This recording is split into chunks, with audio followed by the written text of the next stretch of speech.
Okay guys, we've got a TWAB here today with a lot of good information as well as some known issues that are finally being addressed by Bungie. But before we get into that, let's talk about Masterwork Armor. As you know guys, if you look on your armor pieces, it can randomly roll with either an arc, void, or solar masterwork. Now you can actually upgrade this masterwork all the way from tier 1 to tier 5. Now for each tier, you gain 1% damage resistance against any combatant attack carrying the specified damage type. Now this has no effect on player damage to each other. That upgrade is purely for PvE. But you also gain a 1% damage resistance against any attack while the Guardian is in super. So if I got 5 armor pieces and I've got them all fully masterwork, when popping my super, I'll have a 25% damage resistance stacked with my already super damage resistance. Now I did go on to give an example that the super damage resistance stacks regardless of the family disparity like we just said. So even if you had 2 armor pieces with arc, 1 with void, and 2 others with solar, if they're all fully masterwork, you'll still gain that super damage resistance of 25%. Now they give the example here, if a player has a tier 12 arc and a tier 3 void, they have a cumulative additional 15% damage resistance while in super, but only a 12% damage resistance versus arc combatants and 3% versus void combatants.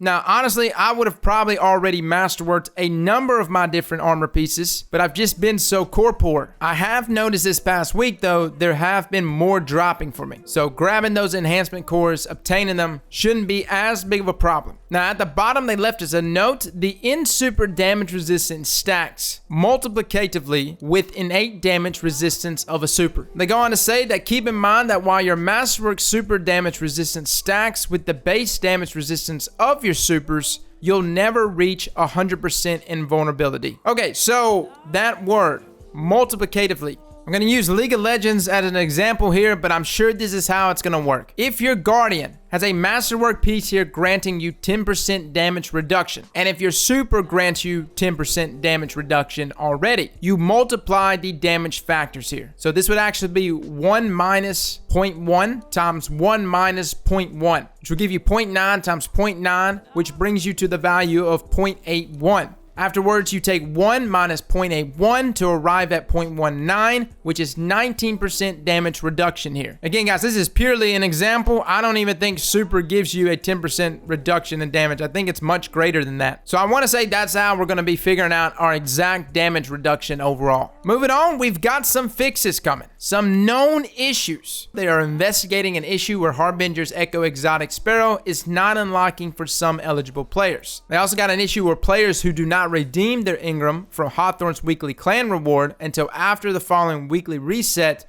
will not be able to earn another Ingram for that week. Players would then have to wait until the following weekly reset to get out of this state. So guys, make sure you just pick up your clan Ingram. Tree of Probabilities. They're investigating an issue with point thresholds for Tree of Probability strike. Yeah, I don't really know what's going on there. Wardens Law. Thank God this one's being addressed. Wardens Law and 4 times the charm. They are investigating an issue with the 4 times the charm perk for the Wardens Law not activating correctly. Thank you, Jesus. Wardens Law, guys, is a hand cannon, and it burst fires 2 bullets at a time. I say it burst fires. It's essentially just a hand cannon that shoots 2 bullets exactly at the same time. But essentially, 4 times the charm was the perk we were all excited to see here on this hand cannon. Because what it was going to allow it to do, since you shoot 2 bullets at a time, was that Warden's Law will proc 4 times the charm after every 2 shots. This one's a big one, boys, and if they are actually going to change this, I'm excited to see what the hand cannon can do in PvE. Is it still butt cheeks? Yeah. Oh, it can be a lot better. Like, you know, I hope they bring up the fact that it's inconsistent as hell, but we got to start somewhere. Xbox One X crashes. They're investigating an issue where Xbox One X players may encounter a crash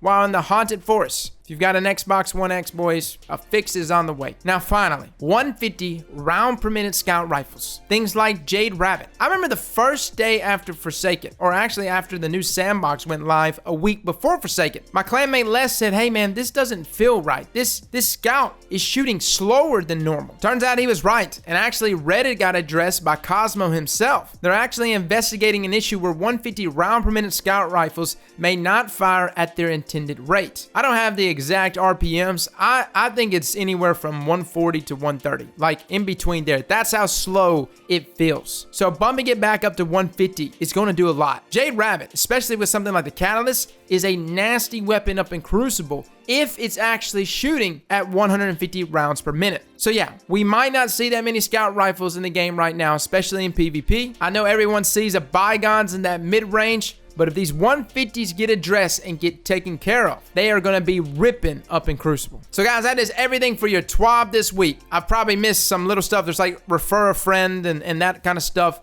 The link is in the description below, guys, if you want to go read it for yourself. But fellas and ladies, thank you so much for coming and watching. And as always, slap that like button like your mama told you right.